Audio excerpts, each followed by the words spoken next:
Hello everyone. Airport authority of India నుంచి డైరెక్ట్గా వెళ్ళే రిక్రూట్మెంట్ అయితే చేసుకుంటున్నారు. మీకు ఎలాంటి పరీక్ష అయితే ఉండదు. అదేవిధంగా ఇంటర్వ్యూ అయితే కండక్ట్ అయితే చేస్తున్నారు. కానీ ఇక్కడ మీకు గేట్ స్కోర్ ద్వారా డైరెక్ట్గా అయితే రిక్రూట్మెంట్ అయితే చేసుకుంటున్నారు. కాబట్టి ఈ నోటిఫికేషన్ గురించి కంప్లీట్ ఇన్ఫర్మేషన్ మొత్తం కూడా ఈ వీడియోలో పూర్తిగా తెలుసుకొని మీరు ఆన్లైన్ ద్వారా అయితే అప్లికేషన్ అయితే పెట్టుకోవాల్సి ఉంటుంది. ఇక్కడ మీరు గమనిస్తే మనకి ఎయిర్పోర్ట్ అథారిటీ ఆఫ్ ఇండియా నుంచి నోటిఫికేషన్ అయితే రిలీజ్ అయితే చేయడం జరిగింది.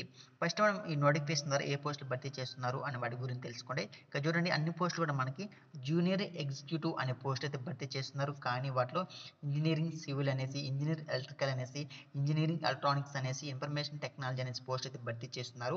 అదేవిధంగా general category, EWS, OBC, SC, ST అనేసి, పీడబ్ల్యూడి అనేసి అన్ని కేటగిరీ వారికి కూడా సమాన అవకాశం కల్పిస్తూ నోటిఫికేషన్ అయితే రిలీజ్ చేయడం జరిగింది. తర్వాత మనం ఈ పోస్ట్కి సంబంధించి ఎడ్యుకేషన్ క్వాలిఫికేషన్ వివరాలు తెలుసుకుంటే ఇక్కడ మీకైతే గేట్ స్కోర్ ద్వారా అయితే డైరెక్ట్గా మిమ్మల్ని రిక్రూట్మెంట్ చేసుకుంటున్నారు. కాబట్టి ఇక్కడ చూడండి, జూనియర్ ఎగ్జిక్యూటివ్ అనే పోస్ట్కి ఎవరైతే అప్లికేషన్ పెట్టుకుంటారో, ఆర్కిటెక్చర్ పోస్ట్కి అప్లికేషన్ పెట్టుకుంటారో వాళ్ళకి ఏ క్వాలిఫికేషన్ ఉండాలి, బ్యాచిలర్స్ డిగ్రీ ఇన్ ఆర్కిటెక్చర్ అనే register with councillor of architecture అనేసి మనకి ఇక్కడ ఎడ్యుకేషన్ క్వాలిఫికేషన్ అయితే ఇవ్వడం జరిగింది. మీకు అదేవిధంగా గేట్ సంబంధించి టెస్ట్ పేపర్ కూడా ఉండాలని క్లియర్ నోటిఫికేషన్ అయితే మెన్షన్ చేయడం జరిగింది. కాబట్టి మీరు ఏ పోస్ట్కి అప్లికేషన్ పెట్టుకోవాలి అనుకుంటున్నారో ఆ పోస్ట్కి ఏ క్వాలిఫికేషన్ ఉండాలి అనేసి క్లియర్ నోటిఫికేషన్ అయితే మెన్షన్ చేయడం జరిగింది. ఇక్కడ నుంచి మీరైతే గమనించవచ్చును. ఫైనల్గా మనం MCA master in computer application ఉండే వాళ్ళు కూడా అప్లికేషన్ అయితే పెట్టుకోవచ్చు. కానీ మీకు గేట్కి సంబంధించి గేట్ స్కోర్ అయితే కావాలి అనేసి నోటిఫికేషన్ అయితే క్లియర్గా అయితే మనకైతే నోటిఫికేషన్ అయితే వివరాలు మెన్షన్ అయితే చేయడం జరిగింది. మరి ఏజ్ లిమిట్ ఎంత ఉండాలండి? ఇక్కడ మ్యాక్సిమం చూసుకుంటే 27 సంవత్సరాల వరకు మీరు కూడా అప్లికేషన్ పెట్టుకోవచ్చు. అంటే 18 నుండి 27 సంవత్సరాల లోపల ఎవరైతే ఉంటారో అందరూ కూడా అయితే అప్లికేషన్ అయితే పెట్టుకోవచ్చు. కట్ ఆఫ్ డేట్ మీకు May 1, 2024 నాటికి. అదేవిధంగా ఎస్సీ, ఎస్టీ వరకు 5 సంవత్సరాలు, ఓబీసీ వరకు 3 years ఏజ్ రిలాక్షన్ అయితే ఇవ్వడం జరిగింది. ఇక్కడ నుంచి మీరైతే గమనించవచ్చును. మరి ఇంపార్టెంట్ డేట్ చూసుకోండి, ఇక్కడ మీకు ఓపెనింగ్ డేట్ అనేది మీకు ఈ రోజు నుంచి ఓకేనా. ఈ రోజు నుంచి మీకు ఓపెనింగ్ డేట్ అయితే అప్లికేషన్ పెట్టుకోవడానికి అఫీషియల్ వెబ్సైట్ అయితే అప్డేట్ అయింది.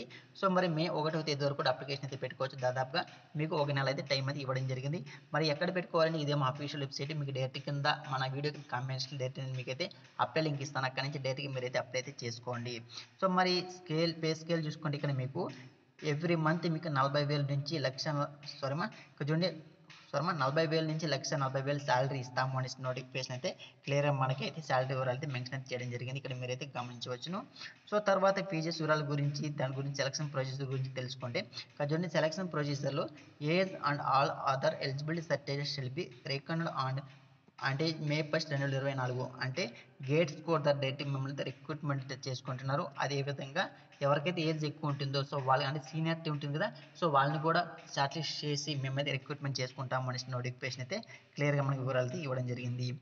నోటిఫికేషన్ మనకి డీటెయిల్గా ఇంతవరకు అయితే ఇవ్వడం జరిగింది. తర్వాత ఫర్దర్గా మీకు ఏదైనా డౌట్స్ ఉంటే నోటిఫికేషన్ క్లియర్గా చదువుకోండి. హౌ టు అప్లై అంటే మీరు ఆన్లైన్ ద్వారా అప్లికేషన్ అయితే పెట్టుకోవాల్సి ఉంటుంది. ఎవరైతే ఇండియన్ సిటిజన్ అయి ఉంటారో వాళ్ళు మాత్రం అప్లికేషన్ అయితే పెట్టుకోవాలి. కాబట్టి అందరూ కూడా మనకి ఏపీ, తెలంగాణ నుంచి అందరూ కూడా అయితే అప్లై అయితే చేసుకోవచ్చు, నో ఇష్యూ, ఓకేనా. మీకు డైరెక్ట్ నేను మీకైతే అప్లై లింక్ ఇస్తాను, అక్కడికి వెళ్ళి మీరైతే అప్లై అయితే చేసుకోండి ఆన్లైన్ ద్వారా. ఎలా అప్లికేషన్ పెట్టుకోవాలి, ఎవ్రీ స్టెప్ వీలైతే మనకి గైడెన్స్ అయితే ఇవ్వడం జరిగింది.